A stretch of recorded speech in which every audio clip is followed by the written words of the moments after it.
जी नमस्कार। नमस्कार। हम बातचीत कर रहे हैं वामपंथी लेखक, आलोचक, विचारक अरुण महेश्वरी जी के साथ कोलकाता से। तो ये जो आपने लकान जो कि बहुत बड़े मनोवैज्ञानिक है, उनके माध्यम से और उनकी रचनाओं के माध्यम से और उनके विश्लेषण के माध्यम से पूरे जो राष्ट्रपति ट्रंप और ये यूक्रेन के राष्ट्रपति का जो प्रकरण हुआ उसको देखे, तो उसके बारे में विस्तार से बताइए कि कैसे चीजों को समझा जाए, उसका मनोवैज्ञानिक पक्ष क्या है और क्या दरअसल ये चीजें जैसे घटित हो रही है। जी जी, मैं बताता हूँ आपको। अभी हाल में हमने फेसबुक पर एक पोस्ट डाली थी जिसमें लिखा था कि अमेरिकी राष्ट्रपति के ओवल ऑफिस में ट्रम्प जेलेंस्की वार्ता का सीधा प्रसारण दुनिया पर दादागिरी की अमेरिका की जघन्य वार्ता का खुला मंचन था। यह समग्रतः कूटनीति की गोपनीयता का मंचन, इनसाइड आउट डिप्लोमेसी नहीं है, बल्कि जिसे प्रमाता के अंतर की बाधा साइकोटिक फोरक्लोजर कहते हैं, उसका एक सार्वजनिक प्रदर्शन था। और इसीलिए मालिक गुलाम मास्टर स्लेव संबंध का ऐसा प्रदर्शन था जो गहरे विश्लेषण की अपेक्षा रखता है। ट्रंप सत्ता के अनियंत्रित उल्लासोद्वेलन, जिसे लकानियन भाषा में यूएसएस कहते हैं, ट्रंप उसी के प्रतिनिधि है, जबकि जेलेंस्की ऐसे स्प्लिट सब्जेक्ट, विभाजित विषय की तरह है जो मान्यता चाहता है पर उस अन्य से टकराता है जो सिर्फ अप्रत्याशित है, बल्कि सत्ता के विवर्ष के किसी स्थिर भूमिका को निभाने से इनकार करता है। वो कभी अपनी जगह पर स्थिर नहीं रहता। बहरहाल यह तो बिल्कुल साफ है कि यह वार्ता केवल एक राजनीतिक दबाव की आम घटना नहीं थी।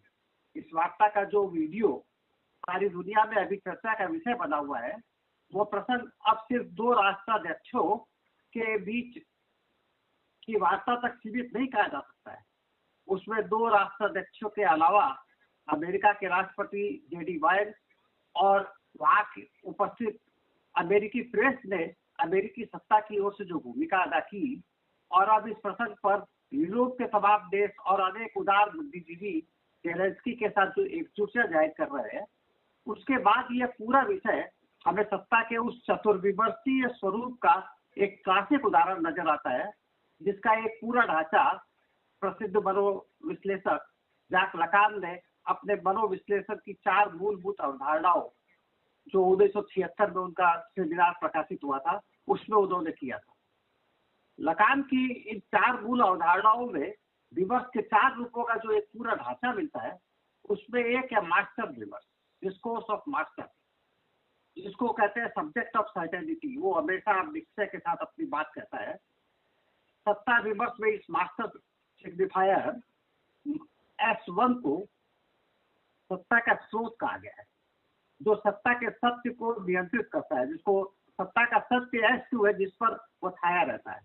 संकेतकों के पूरे ताने बाने में S1 वह संकेतक है जो सत्ता की संरचना को नियंत्रित करता है, और S2 सत्ता का ज्ञान उसके अधीनस्थ होता है। इसी सेमिनार में लकान ने अवचेतन की संरचना को भाषा की संरचना के समरूप बताया था। Unconscious is structured like a language.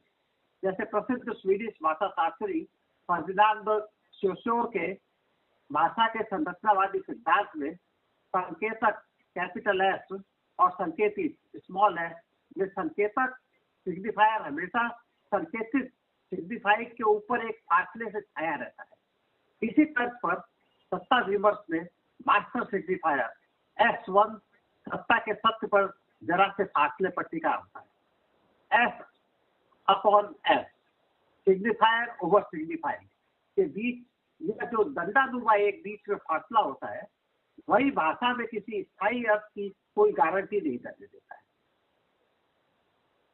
अमेरिकी राष्ट्रपति ट्रंप ऐसे ही एक मास्टर सिग्निफायर है, जो राजनीतिक विवर्ष में अधीनस्थ संकेतित सिग्निफाइड के ऊपर एक फासले के साथ टिके होते हैं, और इस फासले की जगह का वे अपनी राजनीतिक शक्ति के रूप में भरपूर इस्तेमाल करते हैं। तो सत्ता के संकेतक S1 को कोई सत्ता विवर्ष के अंतिम सत्य के रूप में स्थापित करते हैं, और सत्ता के सत्य संकेतित S2 को अपनी इच्छानुसार बदलते जाते हैं। बड़ी आसानी से बार बार अपने बयान बदलते हैं, सच को झूठ और झूठ को सच बना देते हैं। लकान के विमर्श का दूसरा रूप है हिस्टेरिक का विमर्श, डिस्कोर्स ऑफ द हिस्टेरिक। इसमें प्रमाता सब्जेक्ट प्रश्न करता है और सत्ता को चुनौती देता है। प्रमाता अपने असंतोष से मास्टर S1 को हिला देना चाहता है, जिससे नया सत्य S2 उभर सके। मतलब जेलेंस्की जब ट्रंप को चुनौती देते हैं तो वो हिस्टेरिक के विमर्श की भूमिका में होते हैं। उनकी बड़ी मुसीबत तब आती है जब वो मास्टर से मान्यता पाने के लिए आतुर हो जाते हैं। लकानियन चतुर्विमर्शी संरचना का तीसरा रूप है विश्लेषक का विमर्श, डिस्कोर्स ऑफ द एनालिस्ट।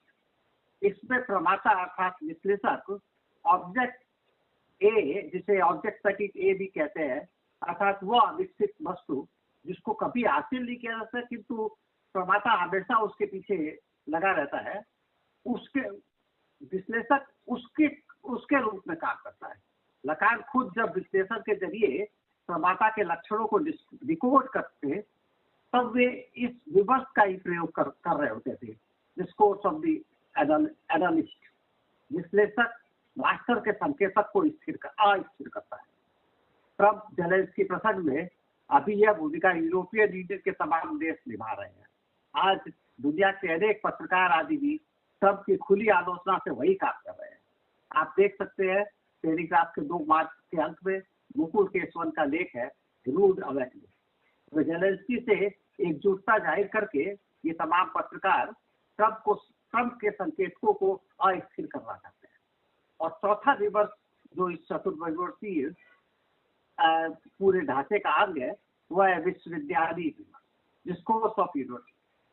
सत्ता प्रतिष्ठान का अंग होने के नाते या भले ही नाम का पिता जो एक टर्म है लकानियन, नेम ऑफ द फादर के हस्तक्षेप का प्रतिनिधित्व करते हो, नाम का पिता एक तरह से परंपरा का दबाव जिसको कहते हैं, लेकिन अंततः इनमें मास्टर संकेतक S1 के सामने आत्मसमर्पण करने की प्रवृत्ति भी होती है। ये विश्वविद्यालय जो विमर्श है, इस अर्थ में सत्ता के साथ इसका एक द्वंद्वात्मक किस्म का संबंध है।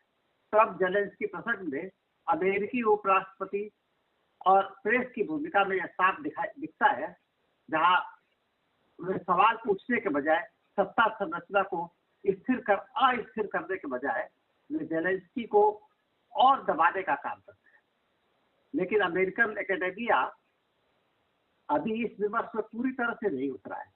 जब वह सक्रिय होगा तो विश्वविद्यालय विमर्श का दूसरा पहलू सामने आएगा, वह जो सत्ता विमर्श के आत्मसमर्पणवादी पक्ष को तोड़ सकता है और मास्टर के उल्लासोद्दीपक उसके जुएसांस पर नियंत्रण भी कायम कर सकता है। अमेरिकी अकादमिक हल्के का हस्तक्षेप लकान के विश्लेषक विमर्श और विश्वविद्यालय विमर्श, discourse of the university, discourse of the analyst के द्वंद्व को भी उजागर कर सकता है। अगर इसने सही भूमिका निभाई तो वह ट्रंप के उल्लासोद्दीपक को सीमित कर सकता है और अमेरिकी सत्ता संरचना के अंतर्विरोधों को और तीव्र कर सकता है। पर यदि वह निष्क्रिय रहा तो वह यह सिर्फ सत्ता के सत्य की वैधता को बनाए रखने का माध्यम बनकर रह जाएगा। इस प्रकार ट्रंप मास्टर सिग्निफायर S1 है जो सत्ता के सत्य को नियंत्रित करता है, S2 को और अधीनस्थों को ऑब्जेक्ट ए की तरह इस्तेमाल करता है। जेलेंस्की इस विमर्श में हिस्टेरिक के विमर्श, डिस्कोर्स ऑफ हिस्टेरिक में फंसे हुए दिखते हैं, जहां वे एक ऐसे अदर को संबोधित करते हैं जो कहीं से स्थिर नहीं है। मास्टर यहाँ शांति और सौदे के गंभीर मसलों से शुरू करके मेहमान की इज्जत उछालने तक का मजा लेता है। उपराष्ट्रपति, प्रेस और यूरोपीय यूनियन के देशों की स्थिति हम पहले ही बता चुके हैं। पैदा न होगा ओवल ऑफिस में ट्रंप और जेलेंस्की की घटना केवल एक राजनीतिक प्रकरण नहीं थी, बल्कि अमेरिकी सत्ता की इमेजनरी, प्रतीकात्मक और रियल गांठों के असंतुलन का एक स्पष्ट संकेत है। ट्रंप यदि इस असंतुलन को अनदेखा करते हैं तो उनकी सत्ता का सिम्पटोम विघटित हो सकता है और वे एक ऐसी स्थिति में फंस सकते हैं जहां शक्ति केवल इमेजनरी स्तर पर नहीं टिक सकती। सिम्पटोम से तात्पर्य है कि प्रमाता का सिम्पटम केवल एक विकृति नहीं बल्कि उसके अस्तित्व की बुनियादी गांठ है। उसके लक्षणों में उसकी अपनी फंतासियां भी शामिल होती है। सत्ता का खेल, ये लकान का कोटेशन है कि सत्ता का खेल केवल संकेतक और संकेतित के बीच नहीं, बल्कि सिम्पटॉम और प्रमाता की फैंटेसी के बीच भी करता है। और ट्रंप की शक्ति केवल राजनीतिक नहीं है, बल्कि वो उल्लासोद्वेलन की एक विशिष्ट विधा है, एक ऐसी वासना, एक ऐसा ड्राइव जो दूसरों को वशीभूत करने में आनंद प्राप्त करती है। यह महज सत्ता का खेल नहीं, बल्कि एक सैडिस्टिक उल्लासोद्वेलन, सैडिस्टिक जोयसेंस का प्रदर्शन भी है, जहाँ दमन और अपमान एक खास तरह की आनंदानुभूति देते हैं। ट्रंप के सार्वजनिक व्यवहार में यह प्रवृत्ति बार बार दिखती है, विशेषकर जब वे कमजोर पक्ष को नियंत्रित करने की कोशिश करते हैं। ट्रंप का व्यवहार केवल नीतिगत नहीं है, बल्कि यह एक व्यक्तिगत लक्षण, सिम्टम भी है, जो उनकी बेलौस भाषिक संरचना में गहराई से अंतर्ग्रसित है। ट्रंप का राजनीतिक संवाद हमेशा एक अति सहयोगपूर्ण, आक्रामक और व्यक्तिपरक संरचना में होता है, जिससे वे न केवल सत्ता का दावा करते हैं, बल्कि सत्ता के प्रति अपने उल्लासोद्वेलन को खुलकर अभिव्यक्त भी करते हैं। वे नियम लागू करने के बजाय उन्हें झट्टा बताने का ही मजा लेते हैं। उनकी दादागिरी सिर्फ शक्ति प्रदर्शन नहीं, बल्कि नियमों को तोड़कर अपनी इच्छा को स्थापित करने की आकांक्षा भी है। जेलेंस्की, जो एक हास्य कलाकार से राष्ट्रपति बने, इस संवाद में एक डिजायरिंग सब्जेक्ट, इच्छुक विषय के रूप में दिखते हैं, जो मास्टर ट्रंप से मान्यता, रिकॉग्निशन भी प्राप्त करना चाहता है। अमेरिका से वापस अपने देश में लौटकर जेलेंस्की ने जो पहला बयान दिया है, उसमें वे ट्रंप की आलोचना नहीं, उसकी तारीफ ही करते हैं। वो कहते हैं कि our relationship with American president is more than just two leaders, it's a historic and solid bond between our people. इसी से जाहिर हो जाता है कि जेलेंस्की किस प्रकार एक दोहरे संकट में फंसे हुए हैं। लेकिन इस पूरी वार्ता में ट्रंप किसी सिंबॉलिक ऑर्डर के प्रतिनिधि नहीं है।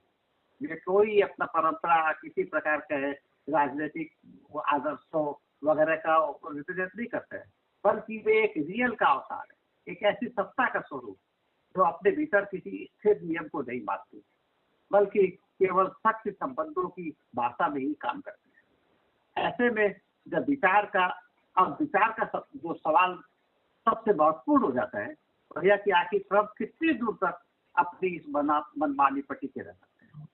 इसके लिए भू राजनीति के रियल को उसकी प्रतीकात्मक शक्ति के साथ परखते हुए विचार करने की जरूरत है, जो ट्रंप के मास्टर लक्षणों में प्रवेश करके उसे प्रभावित कर सकता है। लकानियन दृष्टि से शक्ति, उल्लासोद्वेलन, जोयसेंस और राजनीतिक दादागिरी का संबंध केवल इमेजिनरी से नहीं, बल्कि सिंबॉलिक और रियल से भी बचा होता है। ट्रंप की राजनीति को अगर महज इमेजरी मास्टर के रूप में समझा जाए तो यह एक अधूरी व्याख्या होगी, क्योंकि सत्ता का इमेजरी पक्ष अभी तक प्रभावित रह सकता है जब तक वह प्रतीकात्मक व्यवस्था में खुद को टिकाए रख पाता है। तो उसके पीछे जब तक कोई किसी प्रकार का न्यूनतम कोई आदर्श नहीं होता है। ध्यान रहे, लकानियन पदावली में प्रमाता के चित्त की संरचना में इमेजरी का काल्पनिक नहीं है, यह प्रमाता की आत्म छवि और उसके सामने की विश्व की छवि का विषय है। बहरहाल ट्रंप सत्ता के इमेजरी पक्ष में दादागिरी, ताकतवर दिखना और सार्वजनिक मंच पर अपमानजनक प्रदर्शन करना शामिल है। लेकिन जब यूरोपीय देश, चीन और अरब विश्व अपने भौगोलिक और आर्थिक शक्ति से रियल के दबाव को बढ़ाएगा, तब केवल इमेजिनरी शक्ति राजनीति से काम नहीं चलेगा। यूरोपीय संघ और नाटो ने स्पष्ट रूप से जेलेंस्की के पक्ष में अपना समर्थन दिया है। उनके लिए यह समर्थन केवल कूटनीति का विषय नहीं है, बल्कि यह सिंबॉलिक ऑर्डर की पुनर्स्थापना का प्रयास है। पुतिन और चीन के बीच के संबंध भी केवल एक भू राजनीतिक प्रश्न नहीं, बल्कि रियल का प्रवेश, इंक्लूजन ऑफ रियल है। रूस का आक्रामक रवैया, चीन की आर्थिक रणनीतिक भूमिका और अरब विश्व की ऊर्जा नीति, ये सभी ऐसे तत्व हैं जो न केवल इमेजिनरी है और न ही केवल प्रतीकात्मक, बल्कि वे एक ऐसी रियल परिस्थिति का निर्माण करते हैं जिसमें शक्ति संतुलन बनाए रखना अनिवार्य होता है। ट्रंप अपनी सत्ता को इन्वेंटरी रूप में चला सकते हैं, लेकिन जब आर्थिक और सैन्य रणनीतियां वास्तव में बदलने लगेगी तो उन्हें अपनी नीति में संशोधन करना ही पड़ेगा। चीन की वैश्विक रणनीति लकानियन दृष्टिकोण से सिंथॉम के रूप में काम करती है, यानी यह न केवल प्रतीकात्मक सत्ता संरचना को स्वीकार करता है, बल्कि इसे अपने सैनिकों से अपनी अवधारणाओं के अनुसार पूरा संगठित भी करता है। अमेरिका की शक्ति संरचना को चुनौती देने के लिए चीन केवल आर्थिक या सैन्य शक्ति का प्रयोग नहीं कर रहा, बल्कि एक नई प्रतीकात्मक और रियल संरचनाएं भी बना रहा है। एक belt and road initiative BRI आदि इसके सबसे ज्वलंत उदाहरण है। अरब विश्व की स्थिति और जटिल है, क्योंकि यह तेल आधारित रियल शक्ति का प्रतिनिधित्व करता है। यदि अमेरिका इस शक्ति से टकराता है तो उसे आर्थिक संकट का सामना करना पड़ता है। इस रियल के साथ ही जुड़ा हुआ है अमेरिका के भीतर का सत्ता संतुलन। ट्रंप के वर्तमान रूप का मतलब अमेरिकी लोकतंत्र को फिर से परिभाषित करना होगा, जिसमें लोकतांत्रिक संस्थाएं, मीडिया और पूंजीवाद की कार्यप्रणाली शामिल है। इसमें अमेरिकी अकादमिक जगत की भूमिका भी शामिल है। लकान कहते हैं कि रियल का हस्तक्षेप टालने से नहीं चलता, बल्कि वह प्रतीकात्मक संरचना को पुनर्संगठित करने के लिए बाध्य करता है। ज़ेलेंस्की के पहले फ्रांस के मैक्रो ने ट्रंप को उनकी गलत बयानी के लिए संवाददाता सम्मेलन में टोका था। ट्रंप के साथ मामूली तल्ख बातें ब्रिटेन के प्रधानमंत्री की हुई थी, लेकिन इसमें गौर करने की बात है कि हमारे भारत के नरेंद्र मोदी खामोशी से ट्रंप के अपमान का भोग की है। जब नरेंद्र मोदी ने ट्रंप के अपमान को चुपचाप सह लिया तो वह कोई व्यक्तिगत विनम्रता या कूटनीतिक संयम का विषय बन नहीं था, बल्कि वो मास्टर के उल्लासोद्दीपक मास्टर जो है को मान्यता देना जैसा काम था। लकान के अनुसार जब कोई विषय सब्जेक्ट अन्य आदर्श के समक्ष अपनी स्थिति स्पष्ट रूप से नहीं रखता है तो वह उस अन्य को पूर्ण प्रभुत्व की स्थिति में स्थापित कर देता है। मोदी के बौद्ध ने ट्रंप की बेहतरी मास्टरशिप को पुष्ट किया, क्योंकि वह न केवल ट्रंप के शब्दों को कोई चुनौती नहीं देता, बल्कि उनके उल्लासोद्दीलन को बढ़ने की आजादी भी देता है। इसके विपरीत जब मैक्रो ने ट्रंप को उनके झूठ पर सार्वजनिक रूप से ठोका तो यह उस सिंबॉलिक ऑर्डर की पुनर्स्थापना थी जो सत्ता के अहंकार को नियंत्रित करने के लिए आवश्यक है। लकानियन परिप्रेक्ष्य में यह एक दान का पिता नेम ऑफ फादर का हस्तक्षेप था, एक ऐसी क्रिया जो मास्टर की अतिशयोक्ति को नियंत्रित करती है। इसी तरह ज़ेलेंस्की ने जब ट्रंप की दादागिरी को ठुकराया तो उन्होंने अन्य की वह भूमिका निभाई जो प्रवाता को उसकी सीमाएं दिखाता है। अब प्रश्न यह है कि क्या ट्रंप इस प्रतिरोध से कोई सबक लेंगे? लकानियन दृष्टिकोण से ट्रंप की सत्ता और व्यक्तित्व की संरचना केवल इमेजनरी मास्टर के स्तर पर नहीं ठहरती, बल्कि यह एक ऐसे उल्लासोद्दीलन पर आधारित है जो अपने ही प्रतिबंधों को नकारने में आदत पाता है। हेगेल और लकान दोनों के अनुसार जब मास्टर को उसका अन्य आदर्श चुनौती देता है तो या तो वो इस चुनौती को स्वीकार कर अपने प्रमाता को अपने को पुनर्गठित करता है, या फिर वह रियल में गिरकर और भी अधिक अराजक और आक्रामक हो जाता है। लकान के अनुसार अन्य प्रमाता के अहंकार को उसकी सीमाओं का बोध कराता है। यदि ट्रंप इस प्रक्रिया को स्वीकार नहीं करते तो वे सत्ता के लिए एक परवर्स सब्जेक्ट विकृत प्रमाता बन सकते हैं, जो न केवल राजनीतिक नियम को दस्ता बताया गया बल्कि अमेरिकी सत्ता संरचना को भी चुनौती देगा। यदि ट्रंप सिंबॉलिक ऑर्डर को स्वीकार करते हैं तो वे अंतर्राष्ट्रीय राजनीति में अधिक परिपक्व रवैया अपनाएंगे, लेकिन यदि वे इस चुनौती को नकारते हैं तो वे सत्ता में लौटने के लिए पहले से भी अधिक आक्रामक और रियल के उल्लासोद्दीलन को बढ़ावा देने वाले बन सकते हैं। यह कहना कठिन है कि ट्रंप इन प्रसंगों से कोई सबक ले गया नहीं, क्योंकि उनकी राजनीति का आधार ही इमेजनरी मास्टर की स्थिति को बनाए रखना है। लेकिन यदि अंतर्राष्ट्रीय कूटनीति का सिंबॉलिक ऑर्डर उन्हें चुनौती देता रहा और चीन, रूस, अरब दुनिया का रियल का हस्तक्षेप प्रभावशाली रहा तो उन्हें अपनी रणनीति बदलती है।